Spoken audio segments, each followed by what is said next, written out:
Masih bersama saya Rahayu Japar, pemirsa, dan berikut kembali kami sampaikan berita Mataram hari ini. 4 bulan kekeringan, ratusan warga mengantri penyaluran air bersih. Polisi memastikan Nurul Rabiatul Fadilah meninggal dunia karena penganiayaan. Umat Hindu menggelar upacara Mulang Paklam untuk meminta turunnya hujan.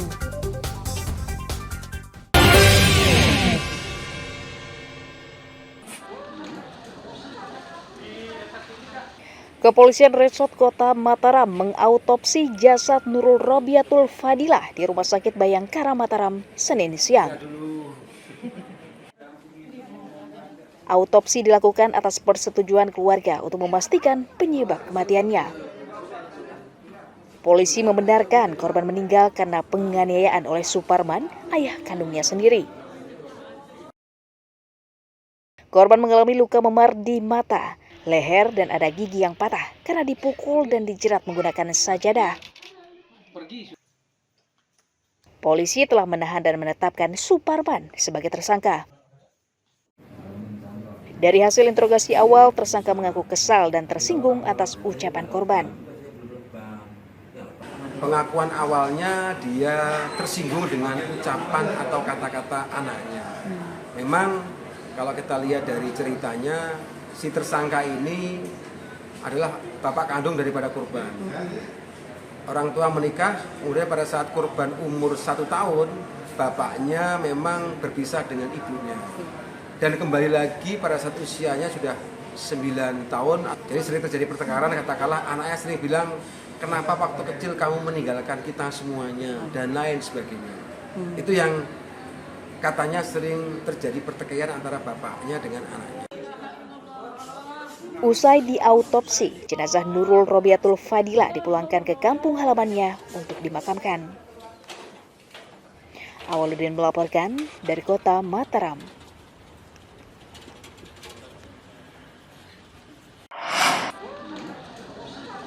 Kepolisian Resort Kota Mataram mengumumkan hasil autopsi korban Nurul Rabiatul Fadilah meninggal karena penganiayaan berat.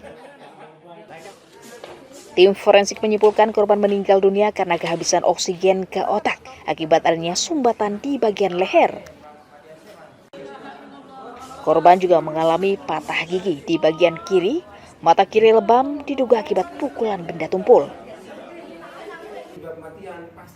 Polisi akan mengonfirmasi hasil autopsi korban dengan keterangan tersangka Suparman untuk melengkapi berita acara pidana. Hari ini kita melakukan otopsi, tepatnya hari Senin, tanggal 23 Oktober 2023, terhadap adik kita, dalam hal ini korban, yang indikasi awal yaitu penganiayaan hingga meninggal dunia dengan ancaman 15 tahun. Hasil dari otopsi sementara yang dapat kami sampaikan, memang ada luka memar dalam hal ini, yang memang diakibatkan oleh benda tumpul, yang menyebabkan yang bersangkutan itu oksigen ke paru-paru dan kepala terhambat atau tersumbat, itu yang menyebabkan meninggal. Pihak keluarga mengikhlaskan kepergian korban, namun meminta proses hukum tetap ditegakkan dengan adil.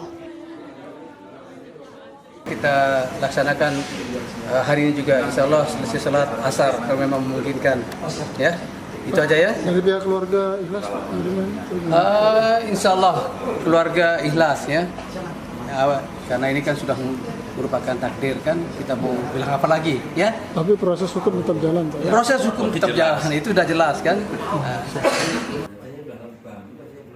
Tersangka dijerat pasal 351 ayat 3 junto pasal 80 dan 76 Undang-Undang KUHP tentang penganiayaan dengan ancaman hukuman minimal 15 tahun penjara. Awaludin melaporkan dari kota Mataram.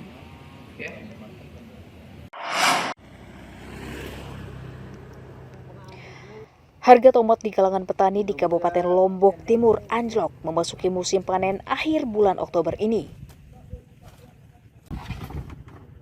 Di desa Aidewa, kecamatan Aidewa misalnya, petani menjual tomat Rp30.000 per gantang, berisi 30 hingga 40 kg. Selain harganya yang murah, hasil panen petani juga tidak optimal karena tomat kekurangan air dan diserang hama. Petani merugi karena tidak bisa mengembalikan biaya produksi dan biaya perawatan. Untuk mengurangi kerugian, petani membiarkannya dan langsung dipetik oleh konsumen yang ingin membeli. Sejak mulai penanaman, sebenarnya kita mengincar harga naik karena pas penanaman tomat itu harga sedang anjlok begitu. Berapa sekarang Pak harganya? 2000-an kalau nggak salah. Sementara kalau kita jual di sawah kan dia kira keranjang. Satu keranjang itu sekitar 30.000 itu. Kalau dari hasil jual ini mampu nggak menutupi biaya perawatan kita Pak? Nah sudah barang tentu tidak mampu. Tidak mampu ya? Iya. Petani berharap pemerintah daerah mengupayakan tomat bisa dijual lebih mahal, salah satunya dengan menyalurkannya keluar daerah. Muhtadun melaporkan dari Kabupaten Lombok Timur.